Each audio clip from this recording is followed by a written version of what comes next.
Bom dia, pessoal. Muito obrigada a presença de todos. Como a Gabi falou, eu estou fazendo meu doutorado aqui na Austrália, na área de ciência de materiais, e eu estudo esses materiais que são chamados redes metalorgânicas.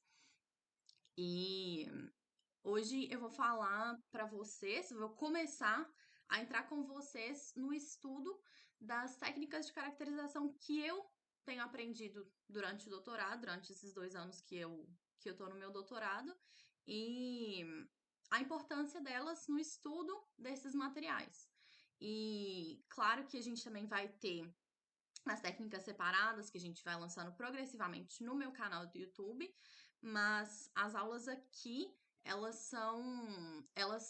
as aulas que vão ser ao vivo, igual essas, elas vão ser mais focadas exatamente em estudos de caso, em mostrar as aplicações disso nos MOFs. Essa aula é uma aula introdutória, então que eu vou falar para vocês sobre um pouquinho sobre MOF, vou falar para vocês as aplicações principais da área de MOFs, inclusive algumas delas são as áreas que eu mexo, e depois eu vou dar uma introdução a essas principais técnicas. Nos vídeos do YouTube, eu vou separar as técnicas para a gente poder destrinchá-las melhor, e depois, em momentos posteriores, as próximas aulas que vão ser ao vivo, elas vão ser provavelmente estudos de caso, eu vou trazer artigos, vou trazer aplicações reais dessas caracterizações para que isso fique menos abstrato, para que a gente consiga realmente entender, eu tô falando de uma técnica X, ela faz isso, mas como é que eu uso isso na vida real? Como é que é a prática disso? Então, essa é a ideia. Para esse estudo não ficar tão solto e tão desconexo. Que é uma coisa que eu senti no doutorado. Quando eu realmente comecei a aplicar, quando eu tive que começar a fazer essas técnicas, foi quando elas começaram a fazer muito mais sentido para mim. Então, vamos lá. Então, vamos começar com a primeira explicação, né? O que são essas redes metalorgânicas? O nome, na verdade, no inglês, é esse que eu escrevi aqui embaixo, Metal Organic Frameworks. Então, a partir de agora, eu vou encurtar isso para MOFs, que é a sigla do inglês. E o estudo dos MOFs, ele começa aqui, com os que são chamados polímeros de coordenação. Trazendo esses materiais mais para a linguagem que todo engenheiro de materiais conhece, a gente tem a divisão em metais, cerâmicos e polímeros como as três grandes classes de materiais. E os MOFs se encaixam em uma subcategoria de polímeros, que é os polímeros de coordenação. Eles apresentam um componente orgânico, então, acho que eu vou ter que... Eles apresentam aqui um componente orgânico conectado por componentes inorgânicos. Eu fiz ao contrário, mas enfim... Os polímeros de coordenação, eles podem aparecer em uma, duas ou três dimensões. E aí eles formam essas estruturas ou lineares, planares, ou então redes tridimensionais. Então, a definição de MOFs é a seguinte: eles são estruturas cristalinas, altamente porosas. Aqui, esse é só um exemplinho, mas dá para vocês verem que aqui dentro cabe coisa. Eles são muito porosos e em estruturas nanométricas. E a gente tem metais conectados a ligantes orgânicos, moléculas orgânicas se repetindo infinitamente no mesmo arranjo. E isso gera um cristal. Os MOFs, eles são estruturas muito versáteis, exatamente pela capacidade de você poder colocar qualquer metal, assim, diversos metais e diversos tipos de ligantes orgânicos se combinando, e isso consegue gerar, até hoje já foram descritos na literatura mais de 70 mil MOFs diferentes, pra vocês terem uma noção. Aqui são alguns dos ligantes orgânicos mais comuns de alguns MOFs. E aí você vê aqui que normalmente os átomos que fazem essa conexão ou essa ligação de coordenação entre o metal e o ligante, normalmente ou eles são oxigênios ou eles são nitrogênios. Porque essas moléculas, elas são doadoras de elétrons, então elas têm essa capacidade de fazer essas ligações de coordenação com metais.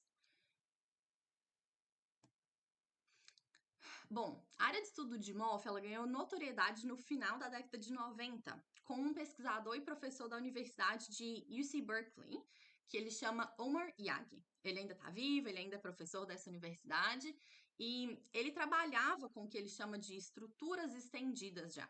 Mas o MOF número 5, MOF 5, que é esse que está aqui na tela para vocês, ele foi o primeiro a ser descoberto como um MOF 3D, que a estrutura não entrou em colapso após a evacuação dos poros. O que isso significa? Isso significa que quando você faz esse MOF, ele está em um meio, uma solução aquosa. Então, à medida que esse MOF vai se construindo, o solvente vai ficar preso dentro dos poros. E para você conseguir usar e abusar dessa porosidade dos MOFs, você tem que tirar esse solvente dos poros. Normalmente se faz isso com calor e aplicação de vácuo. Os primeiros MOFs, eles não eram capazes de se sustentarem depois que você tirava essa molécula de dentro do poro e ele entrava em colapso. Então, o MOF número 5, ele foi o primeiro que se conseguiu tirar esse solvente de dentro do poro e ele ainda se manteve. Acho que ele tem... Peraí.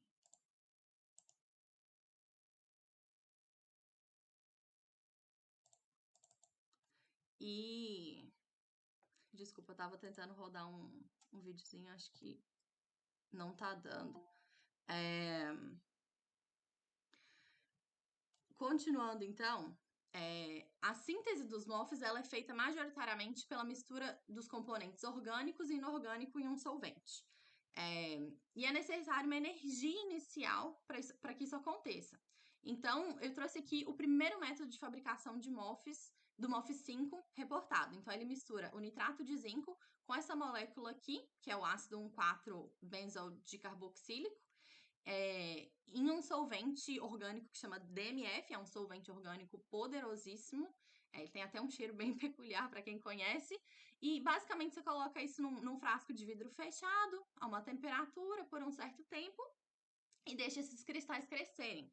No inglês isso é um processo chamado self-assembly, que eles têm a capacidade de, essas moléculas elas vão se encontrando e elas vão construindo essa rede tridimensional elas mesmas. Você só precisa dar essa energia inicial. Aqui o MOF 5 vocês podem ver que ele tem um arranjo cúbico. Esse círculo amarelo aqui, essa esfera amarela dentro, é só para mostrar realmente o diâmetro do poro. O volume que pode ser ocupado por alguma coisa que você quiser colocar dentro dele depois na sua aplicação.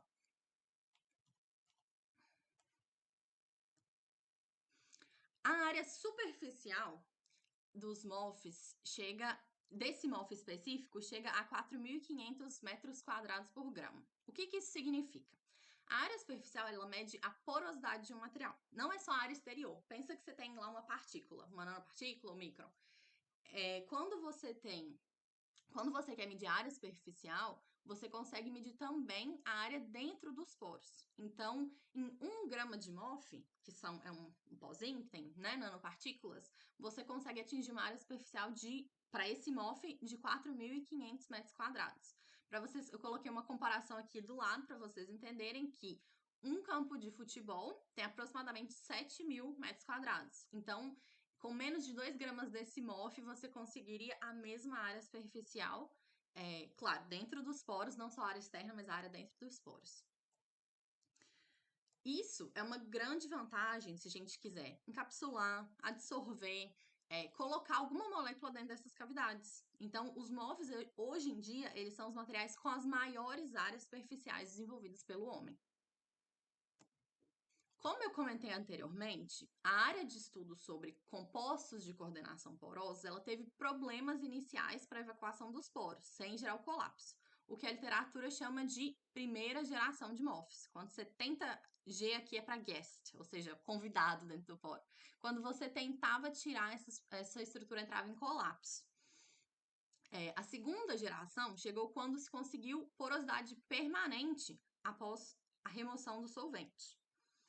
A terceira geração aconteceu com a apresentação de MOFs com propriedades flexíveis e dinâmicas. Então, quando você tira esse solvente de dentro, ele pode murchar, mas ele ainda tem a capacidade de reabsorver alguma outra coisa e voltar ao seu tamanho normal.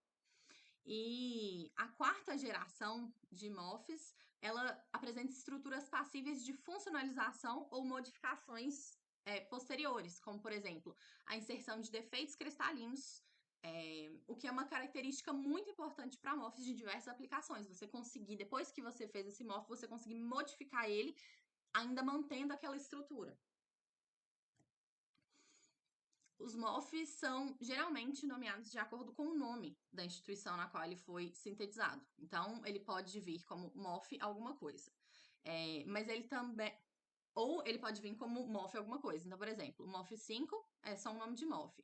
HCUST 1, isso aqui é o nome de uma instituição, não sei se é no Japão ou na China. Então, MEL é uma instituição na França, e o IO é uma outra instituição. Então, dependendo da onde estava o pesquisador que descobriu esse MOF pela primeira vez, ele pode dar o nome da instituição com um número, ou então ele pode também dar o nome de MOF alguma coisa. Aqui dá para ver a versatilidade na síntese, na estrutura, nos tamanhos de poros. Alguns poros são interconectados em todas as dimensões, alguns poros são só em uma direção, igual esse aqui. Então, isso com certeza impacta as propriedades de cada um deles e a capacidade que eles têm de funcionalização. Tem muitas combinações possíveis e até mesmo diferentes maneiras. Você pode pegar os mesmos reagentes e fazer MOFs diferentes, porque eles se arranjam diferente no espaço. Os átomos, né? E essa versatilidade que faz os MOFs hoje muito populares em diversos campos diferentes. Aqui eu trouxe para vocês alguns exemplos de MOFs. Como eu já mostrei para vocês os átomos, aqueles desenhos mais abstratos, né? Agora são realmente como é que os MOFs se parecem. Eles são pozinhos. Você vê que eles têm cores diferentes, isso depende do metal que tá ali dentro. Então, um MOF de cobre tem que ser azul, um MOF de zinco é branco, de ferro é alaranjado e de cromo verde. E aqui embaixo são imagens de microscópio eletrônico que mostram o formato de cada uma dessas partículas ou cristais, que podem crescer. Então, aqui você tem cristais cúbicos, ortorrômbicos truncados, hexagonais, octaédricos, e isso vai depender de como de como é que esses ligantes ou esses reagentes conseguem se organizar no espaço para poder formar esses cristais. Bom, eu dei uma pequena introdução só do que são MOFs para vocês entenderem. E agora eu vou mostrar para vocês as principais aplicações desses materiais. Porque, tá, é um pozinho ali, serve para quê? No contexto biomédico, os MOFs eles estão sendo utilizados para várias aplicações. Então, encapsulamento de fármacos dentro dos poros, que é o drug delivery aqui. E quando você encapsula um remédio, alguma coisa dentro de um MOF, uma biomolécula, o jeito que ela vai ser liberada, o jeito que seu corpo vai absorver esse remédio muda completamente. Tem MOFs para o tratamento de câncer, tem MOF que apresenta, por exemplo, fluorescência, ou então eles podem ser funcionalizados com moléculas fluorescentes para usar como contraste para exame de imagem. Tem outros MOFs que são usados aqui para medição de biomoléculas, como sensores, detecção de doenças. Na área de química, existem muitas aplicações em catálise. Então, usar MOFs para acelerar reações químicas. E o fato que eles são partículas, né, grandes o suficientes, significa que você consegue recuperar isso depois e reutilizar. Então, tem também MOFs no tratamento de água, remoção de metais pesados, impurezas de água. E por último, mas não menos importante, no contexto de gases, os MOFs eles são muito úteis tanto para o armazenamento quanto para a separação de gases. O primeiro exemplo que eu queria trazer aqui para vocês, na área de armazenamento de gases, tem uma aplicação muito legal, por exemplo, na indústria automobilística. Os MOFs eles podem ser a resposta para os carros do futuro, porque tem muitas pesquisas para tentar fazer MOFs funcionarem à base de hidrogênio, carros funcionarem à base de hidrogênio, porque eles emitem água como produto de combustão, né? A utilização tanto do metano quanto do hidrogênio como combustíveis automobilísticos, ela é muito dependente da capacidade de armazenamento desses gases, que acontece em cilindros como esses aqui. Esses tanques, eles são produzidos de maneira que eles aguentam uma pressão máxima de segurança. É o máximo de pressão que eles vão conseguir sem explodir, porque a pressão vai aumentar tanto que as paredes desse cilindro não vão aguentar, né? Nesse gráfico aqui, você consegue ver a linha preta, que representa a quantidade máxima de gás que pode ser armazenada em um tanque, e qual pressão que isso vai gerar nesse tanque. Então, aqui, se o seu cilindro aguentar 30 bar de pressão ou 30 atm, ele consegue armazenar aqui cerca de 8 gramas de hidrogênio, por exemplo, por litro do container. Então, se você tiver um container de 1 litro, ele vai conseguir armazenar isso. Se tiver 10 litros, ele vai conseguir armazenar 10 vezes isso.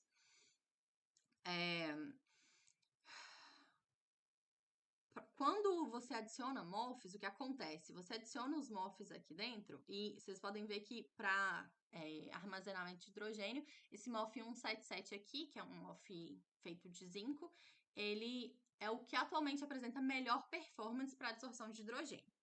Então, vamos supor, seu tanque aguenta lá a pressão de 30 bar. Então, se ele tiver 100 MOF, ele armazena entre 8 a 12 gramas de hidrogênio por litro do container. Mas se você adicionar o MOF, isso sobe para mais de 20. Ou seja, o que acontece quando você consegue aumentar a capacidade de armazenamento em quase 4 vezes. À medida que o tanque vai enchendo de gás, eu não sei se vocês estão vendo aqui, mas o tanque, essas moléculazinhas dentro dessa prisãozinha são os gases, porque à medida que o gás vai aumentando a pressão dentro do sistema, ele vai empurrando a si mesmo para dentro desses poros. E a pressão que é exercida faz eles serem compactados dentro dos poros. Se eles estão compactados dentro do poro do MOF, esse gás ele não vai mais exercer pressão nas paredes do cilindro.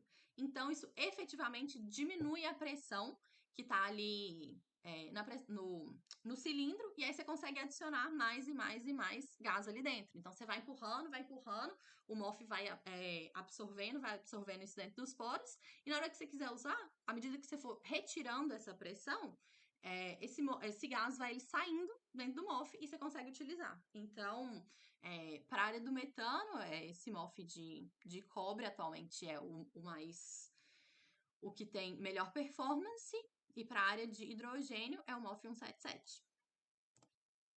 Aqui, de maneira similar, os MOFs eles podem ser utilizados para capturar gases indesejados, por exemplo, CO2, amônia, coisas que você quer tirar do meio ambiente. Então, aqui de novo eles fizeram a comparação de vários MOFs diferentes. O MOF 177 é o que teve a melhor performance, principalmente em altas pressões. E aqui eles colocam, né?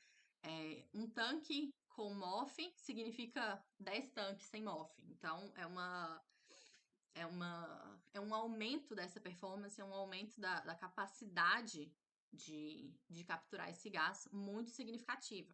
Aqui embaixo tem só a estrutura desse MOF, lembrando que se repete, tá? Em 3 dimensões infinitamente para criar aqueles cristais que eu mostrei para vocês na microscopia. A próxima aplicação que eu trouxe para vocês é o coletor de água do deserto. É bom comentar que, assim, a maior parte dessas principais aplicações aqui que aparece, a primeira pessoa a inventar, a primeira pessoa a pesquisar isso é o Omar Yagi, que é o professor, né, que é o pai dos MOFs aí, uma pessoa, o maior nome dentro desse campo. Esse dispositivo aqui de coleta de água, ele tem uma câmera externa e uma outra câmera interna. O MOF fica dentro dessa caixa, né? E durante a noite, a caixa maior fica aberta para que a água presente na atmosfera possa ser internalizada nos poros do MOF. Aí, como vocês veem nos gráficos aqui, quanto menor a temperatura, maior a capacidade de absorção de água. E, é claro, menores temperaturas do deserto são à noite. Então, durante o dia, a caixa é tampada, o calor do sol faz com que a água evapore, condense nas paredes, aqui, e seja coletada. E aí, isso é um ciclo. Aí, depois que coleta isso, de noite abre, essa água do deserto, ela vai sendo absorvida dentro desse MOF passivamente, não é ligada a energia elétrica nem nada. Aí, durante o dia, isso é fechado, o sol vai incidir, vai virar tipo uma estufinha, a água vai evaporar, vai ser coletada aqui. Isso é um ciclo que pode ficar se repetindo, se repetindo, se repetindo. Aqui, ó, que eu comentei nos gráficos. A temperatura de 85 graus, temperatura 25 e a temperatura 15. Temperatura de 15 graus é o que você vê nesse gráfico. Esse gráfico aqui é um gráfico de pressão e quantidade de gás que foi absorvida. Então, as menores temperaturas você consegue absorver maior quantidade de gás possível. E eles fizeram. Se vocês olharem no YouTube, tem vídeo do grupo do Omayag mostrando isso no deserto e mostrando a aplicabilidade desse coletor. É muito legal. A próxima aplicação é esse dispositivo de dessalinização. Um grupo de cientistas aqui da Austrália desenvolveu um dispositivo para dessalinização que ele é capaz de reter contaminantes dissolvidos na água em um ambiente escuro. Então, o reservatório que ele contém aqui, que contém o MOF, ele é tampado da luz. E aí ele funciona como um filtro. E aí, depois que finaliza essa filtração, o MOF ele só precisa ser exposto ao sol, alguma luz, e aí esses contaminantes são liberados. Então, você vai passar a sua água contaminada, ele vai filtrar. Depois você coloca um pouquinho de água no final só para poder lavar isso, com a aplicação de luz, né? E aí o MOF tá pronto para um novo ciclo de filtração.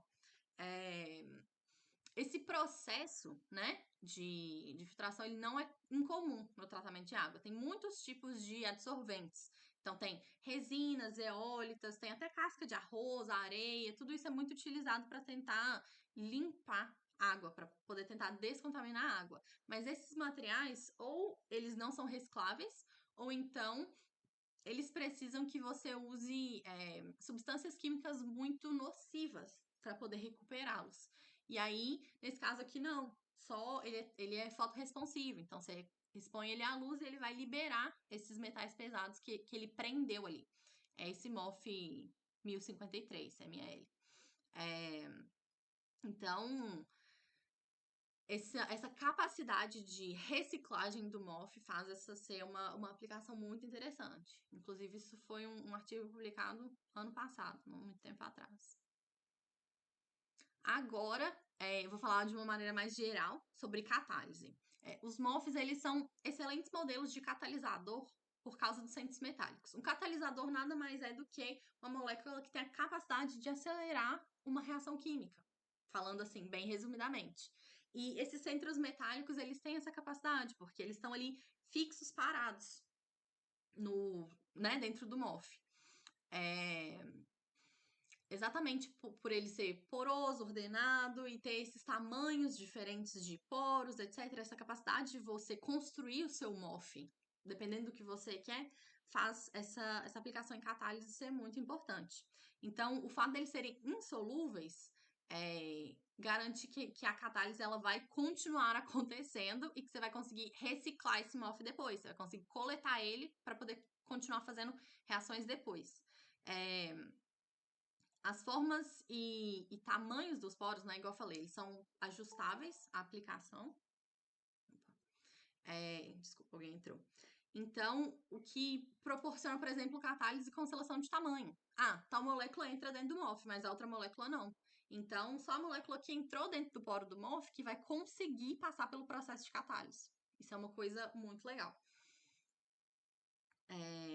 Os sítios metálicos que são cataliticamente ativos em um MOF, eles podem incluir, por exemplo, esses aqui, que é os que fazem parte da estrutura do MOF mesmo, os que estão ancorados, né, as moléculas funcionalizados ou de outra maneira ancorados no ligante orgânico, ou então, por último, esses que ficam dentro dos poros. Você pode colocar dentro do poro do MOF um metal que vai ajudar na catalisação de alguma coisa.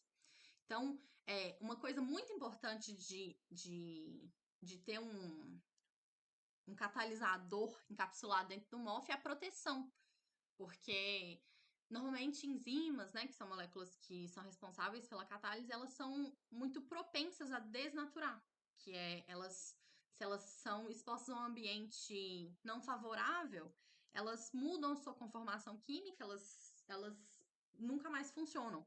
Então, conseguir colocar isso dentro de um MOF para que isso seja protegido do ambiente externo, mas ao mesmo tempo que isso ainda esteja disponível para realizar as reações catalíticas, é muito importante. Então, eu trouxe aqui para vocês até um exemplo do MOF para a imobilização de enzimas. É uma das linhas de pesquisa do meu doutorado, que esse projeto aqui específico, o que ele falou? Ele falou que quando você faz um MOF perfeito, então esse trabalho ele construiu o MOF ao em volta da enzima. Então ele colocou a enzima num recipiente, colocou os reagentes do MOF e esperou a reação acontecer sozinha e a encapsulação aconteceu durante a síntese do MOF. Se você tem um MOF perfeito, porque às vezes as cavidades, as aberturas do poro elas são pequenas, o que acontece é que aqui a atividade, que eles chamam de BLK, bulk, a atividade da enzima, a capacidade dela de converter o substrato diminui muito, simplesmente porque ela está tão blindada que ela nem consegue interagir com o substrato. E aí, o que essa técnica fez? Essa técnica, ela buscou criar defeitos na estrutura cristalina, não defeitos suficientes para poder colapsar a estrutura. A estrutura ainda continua sendo cristalina e ainda continua sendo aquele MOF. Mas você cria defeitos ali maiores, o que eles chamam de mesoporos, para que, ao mesmo tempo que o MOF continua protegido, ele tem espaços ali para interagir com o substrato. E aí ele mostra aqui. Essa aqui é a atividade inicial. Isso aqui são duas enzimas diferentes, cima e embaixo. Essa aqui é a atividade inicial da enzima pura, solta. Você só colocar a enzima para reagir. Essa é a atividade dela, então a capacidade dela de conversão. Quando ela tá dentro desse MOF aqui, que ele chama de sem defeito, a atividade dela cai muito. Mas se você cria esses defeitos no MOF, essa atividade sobe de novo exatamente porque você ainda está protegendo o MOF, mas você abre esse espaço para a reação ainda acontecer. Então, a área de engenharia de defeitos ela é muito interessante no estudo de MOFs, exatamente porque às vezes um defeito aqui e ali pode te ajudar. Então, pode aumentar o tamanho dos poros, você pode deixar uma molécula não coordenada, então ela está livre para fazer alguma coordenação, então você pode funcionalizar aquilo ali. Então, o estudo de defeitos cristalográficos em MOF é uma área de grande interesse, inclusive do escopo do meu doutorado também. Aqui, por último, eu vou falar sobre uma área de estudo conhecida como teranóstica. O que é teranóstica? Teranóstica é quando se junta o diagnóstico e o tratamento de uma doença no mesmo sistema. É um conceito que é novo. Ele foi apresentado menos de 20 anos atrás. E a capacidade de customização dos MOFs fazem que eles sejam candidatos muito fortes para isso. Então, aqui, ó, eu trouxe para vocês, são dois exemplos diferentes, na esquerda e na direita. Para a gente conseguir fazer um MOF como uma plataforma de teranóstica, a gente precisa de ter três coisas. A primeira é uma molécula que é capaz de reconhecer as células tumorais. Então, por exemplo, um anticorpo, que ele vai se ligar aqui, tá vendo? Isso aqui é a célula, ó. Isso aqui é a membrana dela.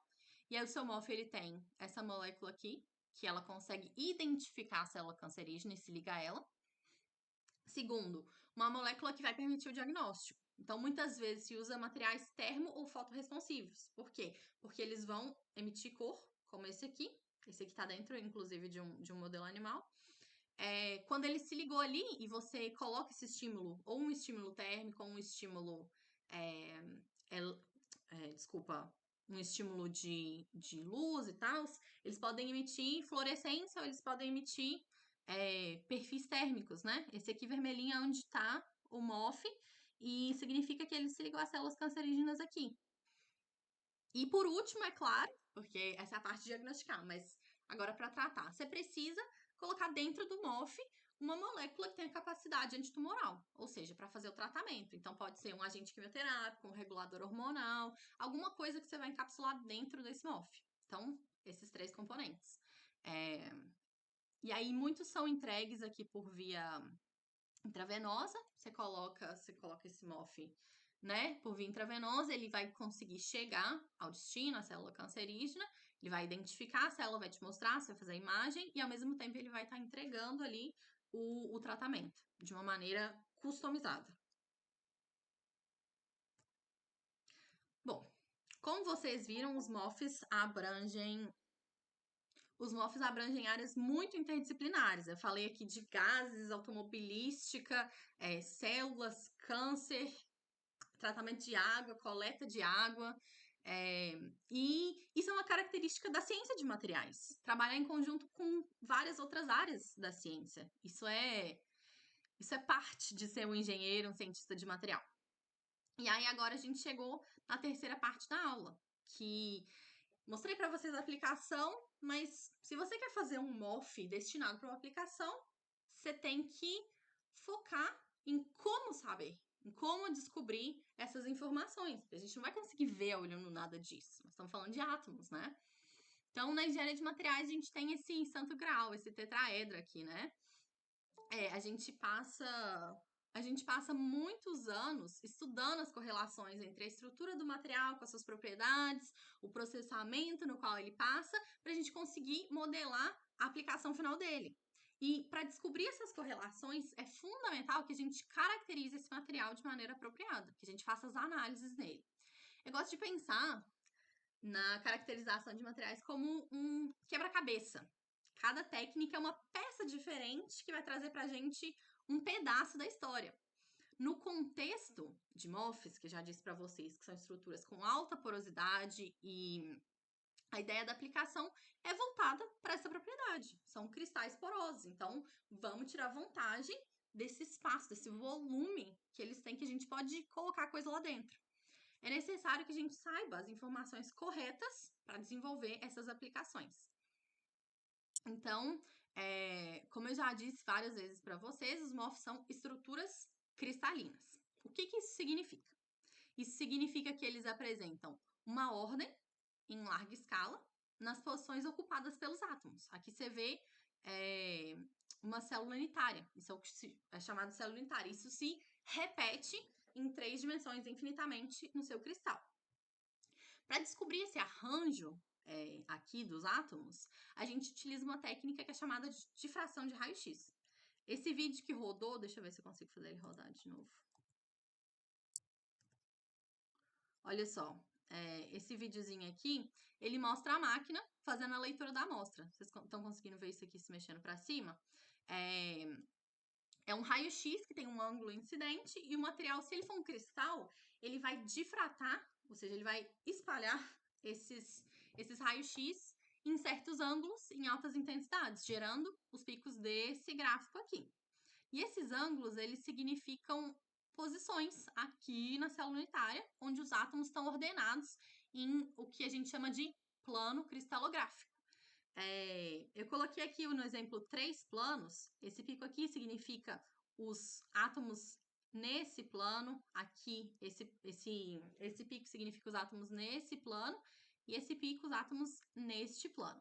Entenda cada plano cristalográfico como contendo vários elétrons, que eles são os elétrons que fazem essa difração dos raios-x, são eles que têm essa interação. Então, se uma certa região, se um certo plano cristalográfico tem uma densidade eletrônica grande, e isso se repete porque ele é um cristal, todos esses, ou uma grande parte dos raios-x que incidem em um certo ângulo aqui, porque aqui é a emissão e a detecção, né? Quando você atinge certo ângulo, muitos deles vão difratar na mesma direção. E isso gera esses picos. E esses picos, eles são a digital da estrutura cristalina. Mesmo se você combinar essas mesmas moléculas, esse zinco e esse imidazol, que são os componentes desse MOF, se você combinar eles de um jeito diferente, e você criar, por exemplo, isso aqui é uma estrutura cúbica. Vamos supor que você crie uma estrutura octaédrica, ou que você cria uma estrutura hexagonal, ou monoclínica, triclínica, etc. Esses picos não vão estar mais no mesmo lugar. Se isso for possível, é claro. Nem todos os MOFs são possíveis de fazer estruturas diferentes. Mas é isso, eles só vão estar assim se a estrutura, se os átomos estiverem nessas posições. E lembrando, esses picos só existem porque o MOF é um material cristalino. Então, assim, quando acaba esse átomo aqui, isso começa a repetir para todas as direções, para cima e para baixo. Um material que não é cristalino, ou que é amorfo, por exemplo, vidro. Vidro é um material que não é cristalino. O vidro, a difração de raio-x do vidro faz assim, ó. Ela sobe num pico bem grande, aqui por volta de 20 graus e desce. Não tem um pico, não tem picos certos, tem só uma área que a difração tem um pico muito largo, de baixa intensidade. Então, com esse gráfico aqui, utilizando equações matemáticas, programas de computador, a gente consegue descobrir essa foto da direita. Esse desenho aqui, ele é feito após você pegar isso aqui e modelar a estrutura. Então, tem programas, tem equações, isso é uma literatura muito bem descrita sobre como você pega esses dados aqui e você infere essa estrutura daqui. Então, primeira coisa, pegou o seu MOF, descobriu qual é qual a estrutura dele, qual é a estrutura cristalina que ele apresenta. Outra técnica fundamental na caracterização de MOFs, ela é feita pelo que a gente chama de isotermas de adsorção de gases. Dentre os gases mais utilizados para adsorção em MOFs, o nitrogênio é o mais comum.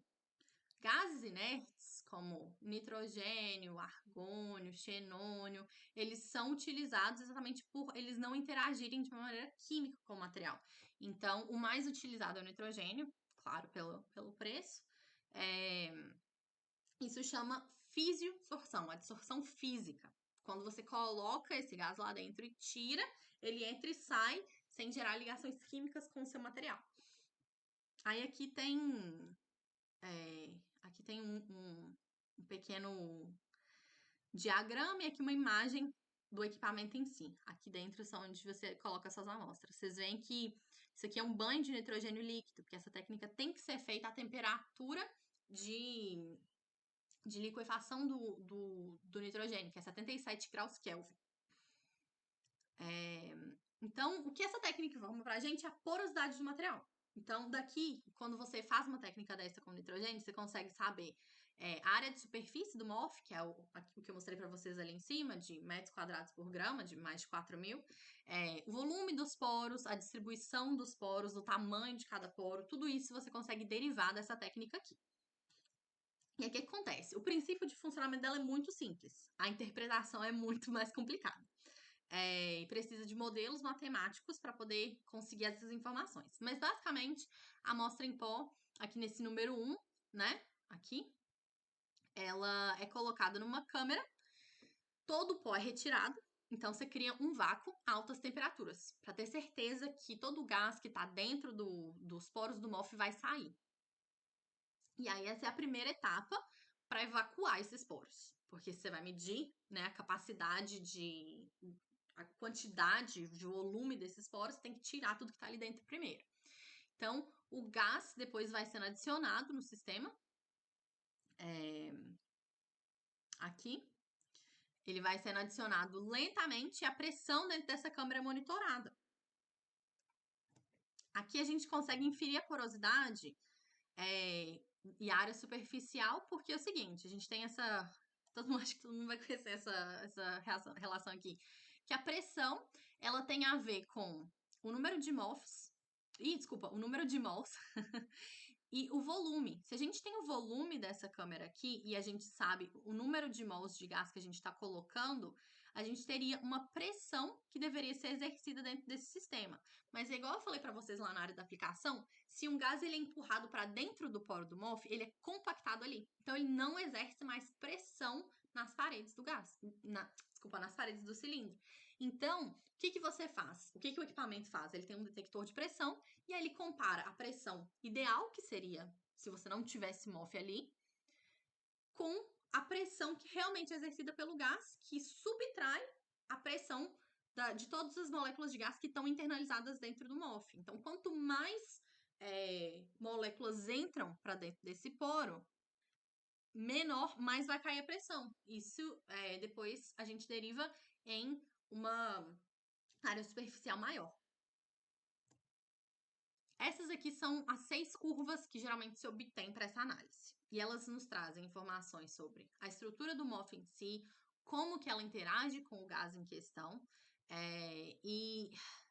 isso depende da quantidade, do tamanho dos poros. Depois de analisado esses dados daqui, Então, aqui você tem uma pressão relativa e a quantidade de gás absorvido. Inclusive, é aquele mesmo gráfico que eu mostrei lá em cima para aplicação no CO2 e no hidrogênio e tal. As análises de área superficial, elas são muito importantes, elas são o ponto de partida para o estudo de como esses materiais podem interagir com outros tipos de gases. Então, você começa fazendo ali com um gás inerte como o nitrogênio, e depois você entende ali a quantidade de poros, como é que eles se estruturam, o tamanho de cada um deles, o volume, a geometria desses poros, para depois você partir para aplicações igual eu mostrei lá em cima, para saber como é que, para poder prever se esse MOF vai ser uma boa ideia para absorção de CO2, hidrogênio, amônia, qual que é o outro que eu falei? Metano. Então, isso aqui é um ponto de partida muito importante. Fora do contexto de gases também, entender sobre o tamanho, área, volume dos poros é uma das tarefas mais importantes da aplicação. Por quê? Porque a gente usa e abusa da porosidade do MOF para qualquer coisa que a gente usa eles. Então, essa é uma técnica que, quando eu tratar dela separado em um vídeo do YouTube, eu vou trazer mais detalhes. Isso vale para todas as técnicas, né? Mas é importante frisar isso, que realmente essa é uma técnica muito, muito, muito importante. Agora eu vou entrar com vocês em uma área importantíssima para caracterização, não só de MOFs, mas de materiais no geral. Espectroscopia. O que significa? Isso é basicamente o estudo de como fótons, ou ondas eletromagnéticas, ou luz, de diferentes frequências ou energias, aqui a gente tem o espectro eletromagnético, né? Como que elas interagem com a matéria. Comprimentos de ondas diferentes, eles vão trazer informações diferentes sobre o material. Por quê? Porque uma onda de rádio, ela vai interagir com um material diferente de uma radiação gama. Mas todas elas conseguem trazer informações pra gente. Desde o comprimento de onda de rádio, que são aqui os menos energéticos, são os fótons com menos energia do espectro eletromagnético, até raios gama, que são, né, radiação altamente ionizante, altamente perigosa, mas todos eles são capazes de trazer informações espectroscópicas para a gente. E no contexto do estudo de MOFs, aqui eu coloquei só para vocês uma tabela para vocês entenderem o tipo de espectroscopia ligada a cada região do espectro eletromagnético. Para o contexto de MOF, as técnicas mais importantes são a ressonância magnética nuclear, as espectroscopias vibracionais e a espectroscopia de fotoelétrons. Vou começar então pelo mais energético, né? Que é a espectroscopia de fotoelétrons excitados por raio-x. Do inglês isso se chama XPS, vem de X-ray Photoelectron Spectroscopy. Isso é uma técnica que tem o objetivo de avaliar a superfície dos materiais. Ela tem uma penetração de apenas alguns nanômetros. Então, você vai colocar sua amostra ali, ela vai medir só as camadinhas mais superficiais do seu material. E aí o que acontece? Quando um átomo, uma molécula absorve um fóton de raio-x, aqui, um elétron pode ser ejetado, porque o raio-x é tão energético que ele tem a capacidade de dar energia, transferir essa energia para um elétron, e isso aqui são as camadas eletrônicas de um átomo, tá? E ele ser ejetado desse átomo. Isso é chamado um fotoelétron. Esse fenômeno aqui, ele foi descrito por Einstein e foi, inclusive, o motivo pelo qual Einstein ganhou o prêmio Nobel dele. A energia cinética que esse elétron ejetado, ela vai depender da energia do fóton. O fóton, a energia de um fóton, ela é relacionada com uma coisa chamada constante de Planck e a frequência desse fóton, ou seja, aqui a frequência em raio-x vai ser proporcional ao comprimento de onda desse raio-x. E também a energia cinética também é relacionada à energia de ligação desse elétron ao átomo. Aqui dentro está o núcleo, né? Então, esse átomo ele é mantido dentro do... esse elétron é mantido dentro do átomo por essa força, né? De atração.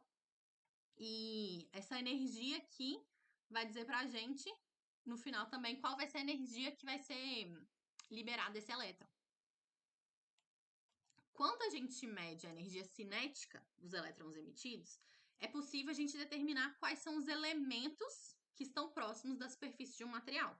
Então, o estado químico deles, a energia de ligação desse elétron, que inclusive ela depende de vários fatores. A energia da ligação desse elétron ao átomo, ela vai depender do orbital que esse elétron tá, é o orbital S, é o orbital P, é o orbital D, vai depender do ambiente químico. Então, se você tem o carbono, às vezes tem um carbono que está perto aqui de outro carbono, um carbono que está perto de um oxigênio, um carbono que tá fazendo aqui uma ligação C dupla O, né, que é um éster, né, derivado de um ácido carboxílico. Mas tudo isso vai te dizer a energia com a qual esse elétron vai ser ejetado. E aí a gente faz essa conta e no gráfico a gente apresenta a energia de ligação do elétron, mas a gente mede a energia cinética dele. O XPS ele é uma técnica quantitativa. Ele pode te informar a composição atômica da amostra, o estado químico de cada átomo. E no estudo de moléculas orgânicas, no geral, essa técnica ela pode ser usada para avaliar a presença, por exemplo, de grupos funcionais na superfície. Então, se você mede essa energia cinética do fotoelétron, por exemplo, para o estudo de MOFs, é muito útil saber a presença ou a quantificação dos metais. Ou então, se você funcionalizou essa superfície desse material, você compara antes e depois da funcionalização, você vai comparar como a superfície está. Então, se você está querendo aumentar a quantidade de, não sei, enxofre nesse material, e você faz uma funcionalização só da superfície, essa técnica vai medir só a superfície para ver se a porcentagem desse átomo específico aumentou, por exemplo. Então, enquanto outras técnicas você consegue fazer a avaliação do percentual atômico da amostra inteira, às vezes isso não serve. Às vezes, se você está olhando só para a superfície, essa técnica é a melhor para você.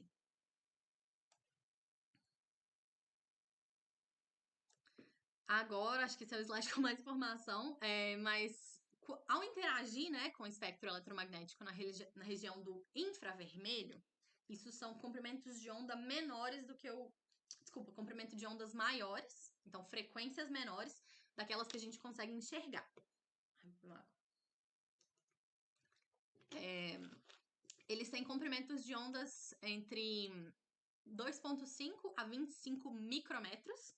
Lembrando que 1 micrômetro significa 0,001 milímetro. Então, os comprimentos de onda são pequenos, mas ainda são comprimentos de onda maiores do que o da luz visível. Mas nessa região do espectro, as ligações covalentes, elas vibram em ressonâncias com frequências específicas. Se você incidir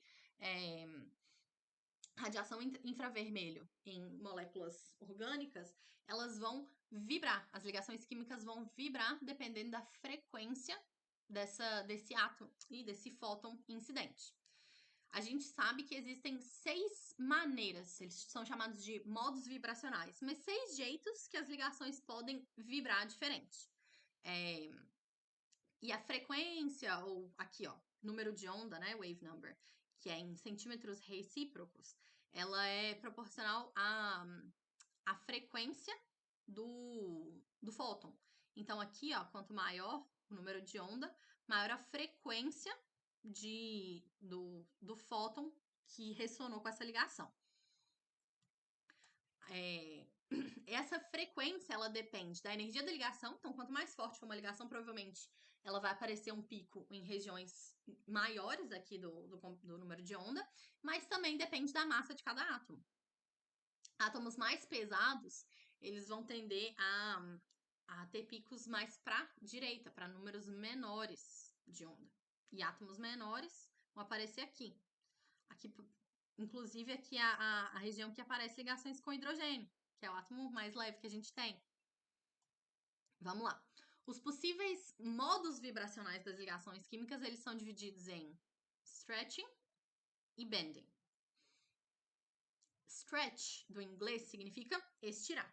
E como vocês podem ver, as duas opções possíveis de stretch aqui, que são simétrico, esse, que quando uma tá comprimindo, a outra também tá, quando a outra tá esticando, a outra também tá, e o assimétrico, enquanto uma tá comprimindo, a outra tá estirando e vice-versa.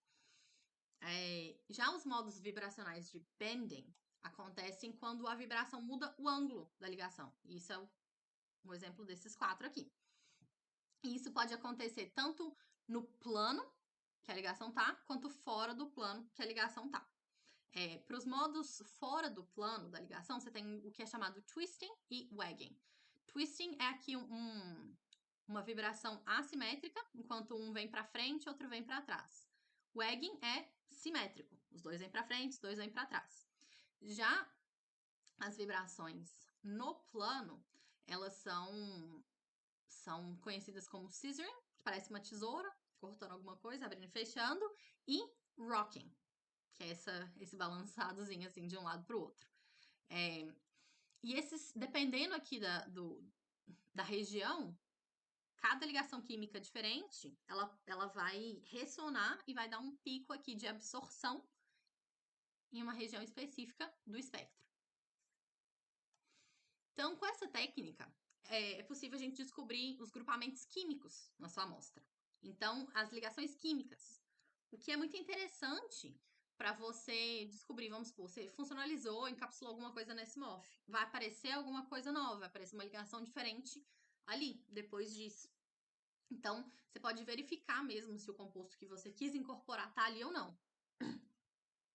Outra coisa que você pode ver é se a mesma ligação tiver um desvio para a direita ou para a esquerda, você está comparando duas amostras. Uma delas tem uma ligação que está um pouquinho mais para a direita, mais para a esquerda do que a outra. Significa que a força daquela ligação mudou. Então, o comprimento daquela ligação mudou. Ela está mais forte, mais fraca.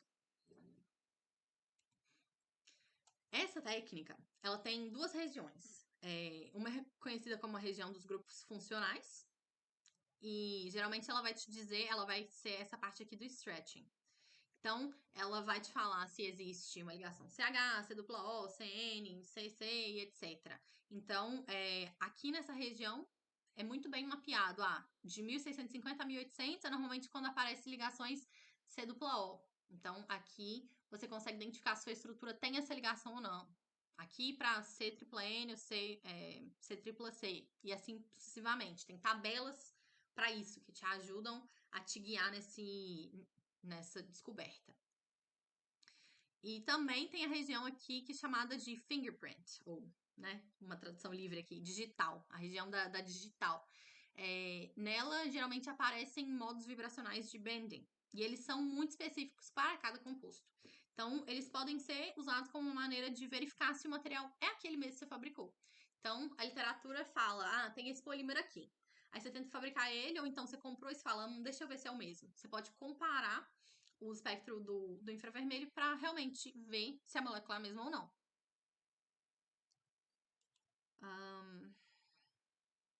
Então, com essa análise de FTR, a gente descobre sobre as ligações químicas do MOF. Então, anteriormente, a gente viu estrutura com difração de raio-x, porosidade com as isotérmias, e a técnica de BET.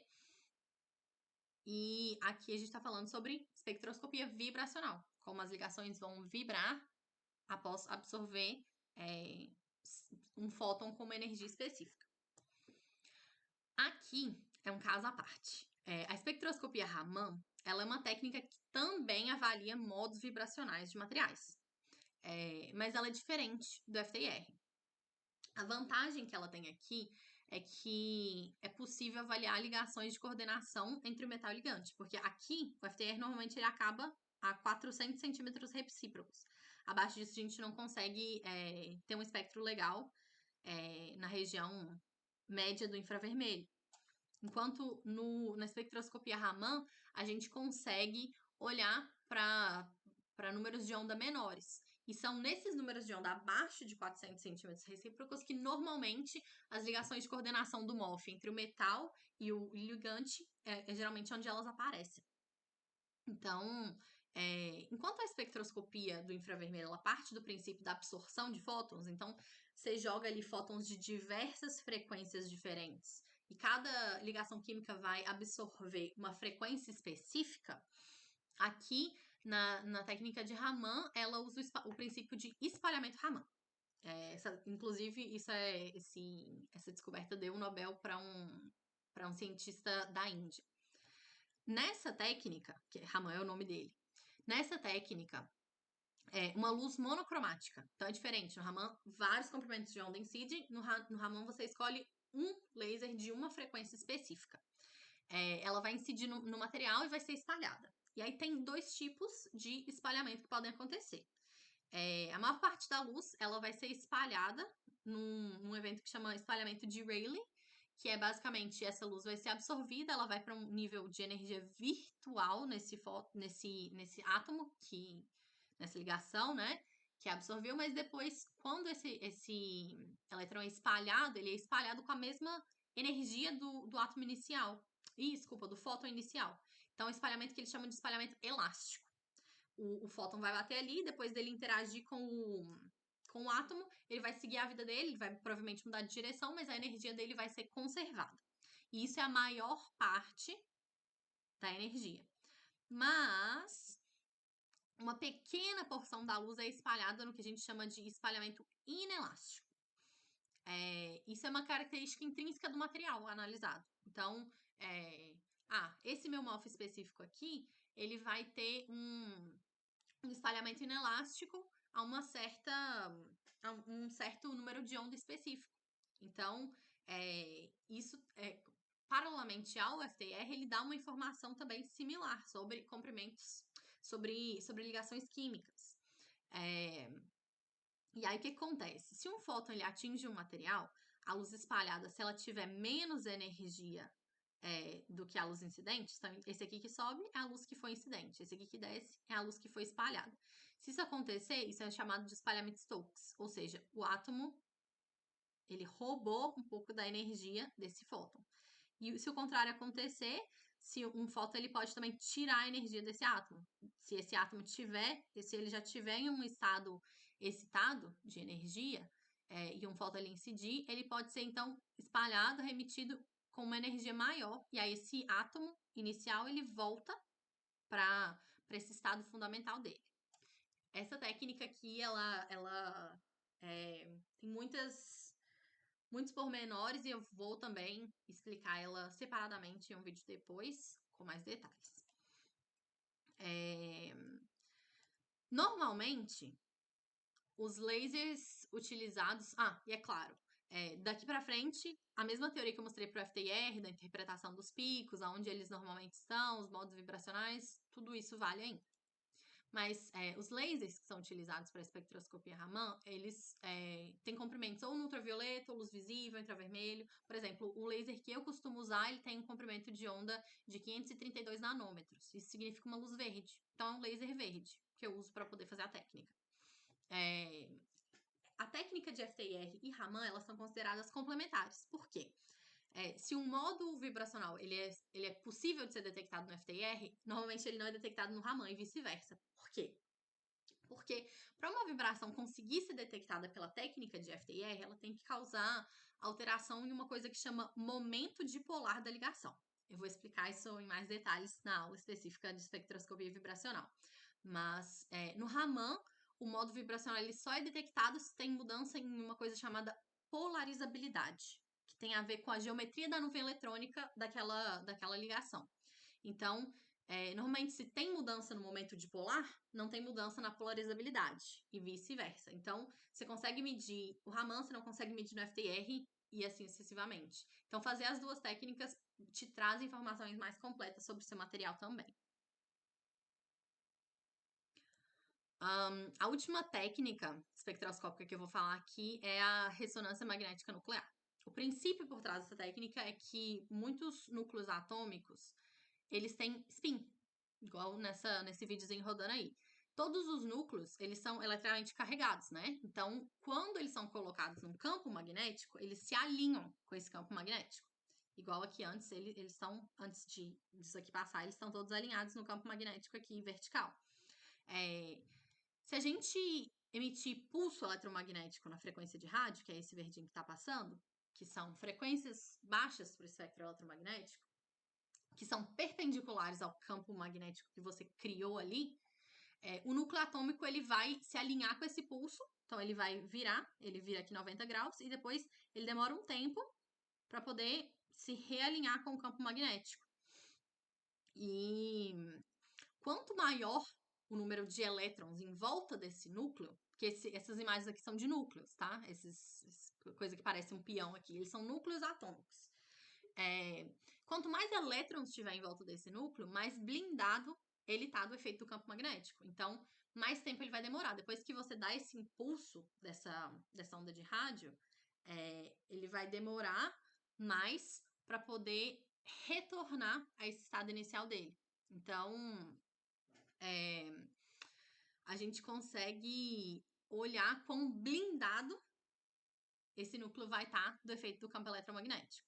Quanto mais próximo do zero aqui nesse gráfico, isso significa um núcleo com um número maior de elétrons em volta dele. Então, ele está mais blindado. E quanto mais para a esquerda, menos blindado ele vai estar. Então, aqui eu trouxe um exemplo para vocês que o hidrogênio em azul, ele é o que sente menos o efeito da eletronegatividade do oxigênio aqui, por exemplo. Entre esses dois aqui, esse aqui sente menos o efeito. Então, ele é o que está mais blindado, porque o oxigênio ele é um átomo eletronegativo, ele vai querer puxar elétrons para ele. Então, esses hidrogênios aqui, eles são os que sentem menos isso. Então, eles aparecem aqui. E o verde, ele é o menos blindado. Esse H aqui da hidroxila, ele é um caso à parte, porque ele não está ligado a um carbono. Então, o fato dele aparecer aqui não é uma coisa que a gente consegue prever muito.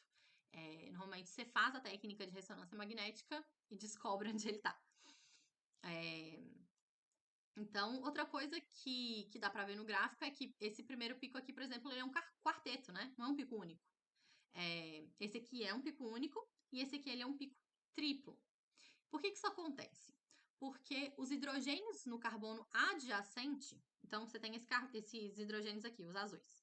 Os hidrogênios no carbono adjacente, eles vão interagir com esse primeiro e vão dividir os picos. Então, por exemplo, o hidrogênio azul, ele é dividido em 3, por quê? Porque existem 2 hidrogênios verdes no carbono do lado.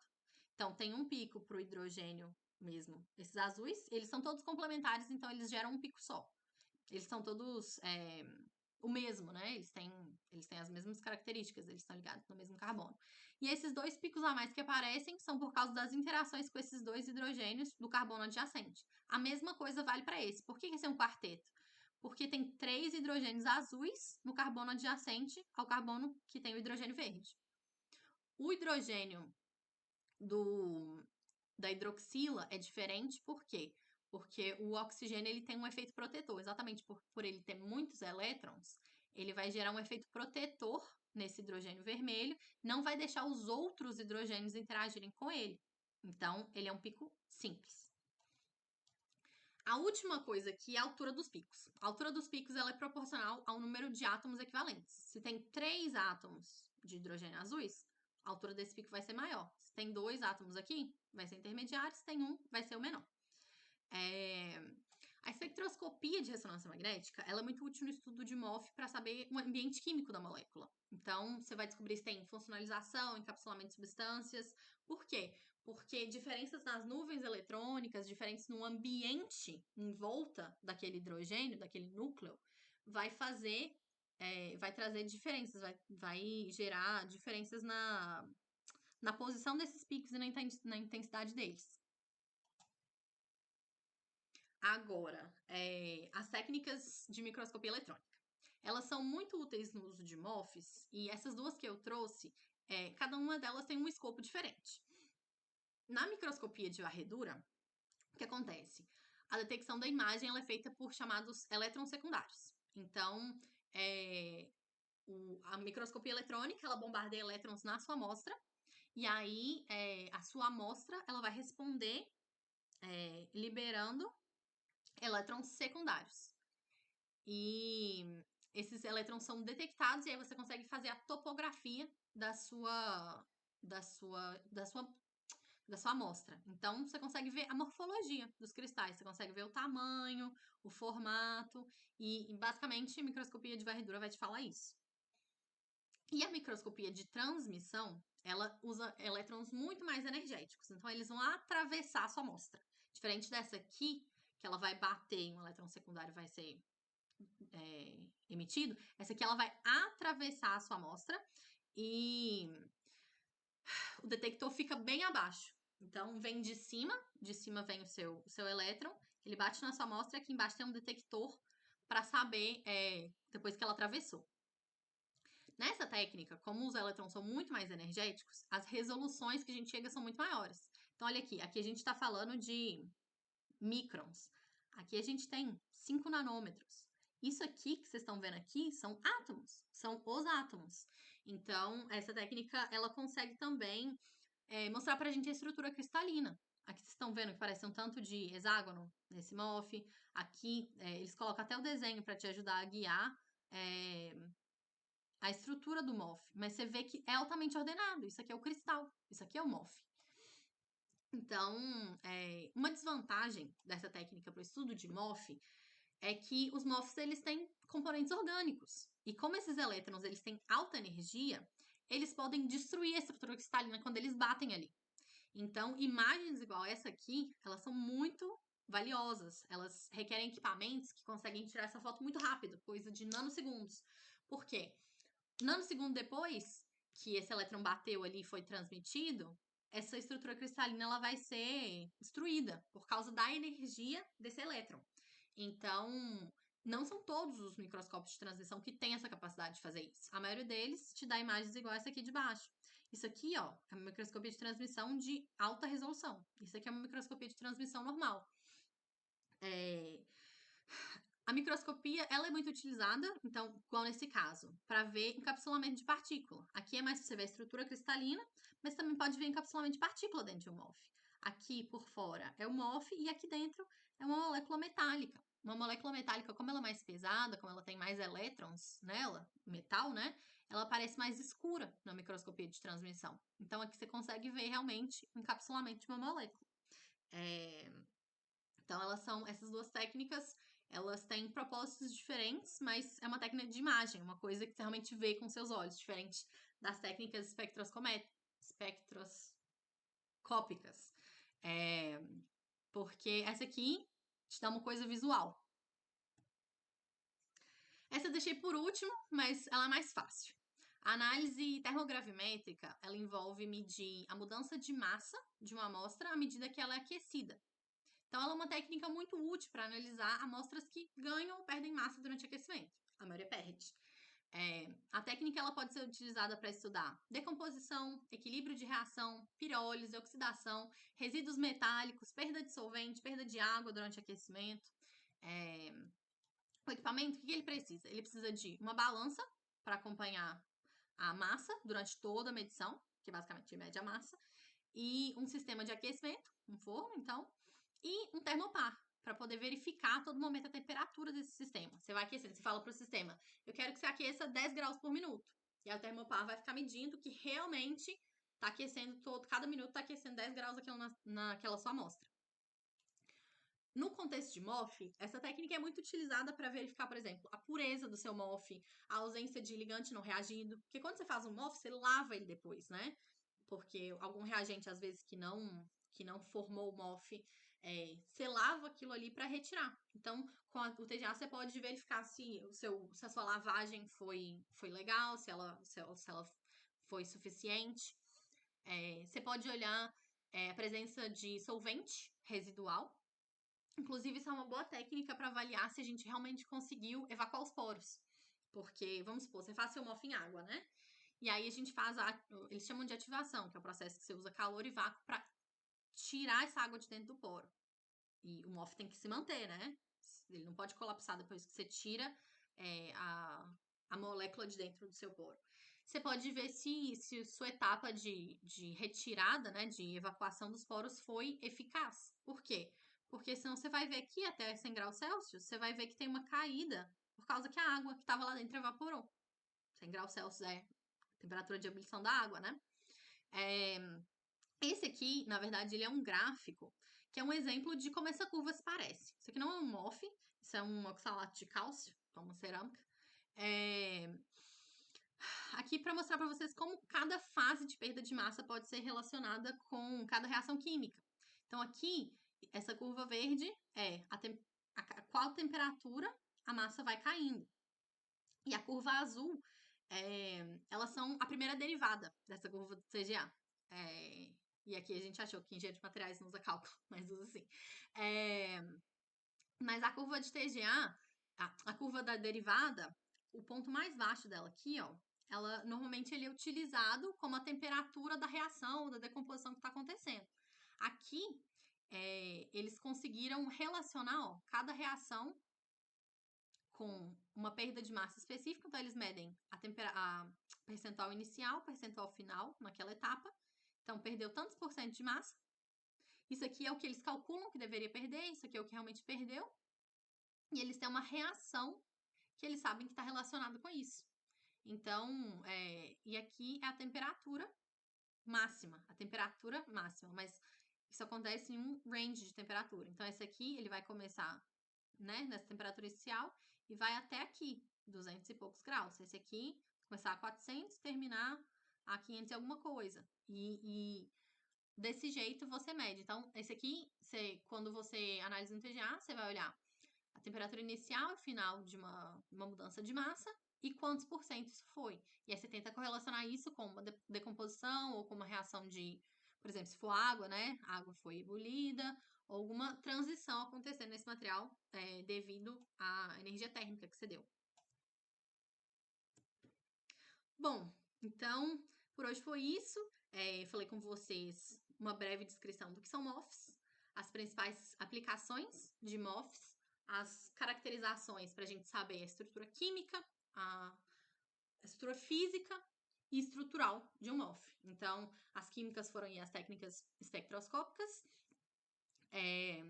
físicas, eu apresentei para vocês o TGA, e estruturais, físicas também apresentei a microscopia, né? E estruturais com a difração de raio-x. Então,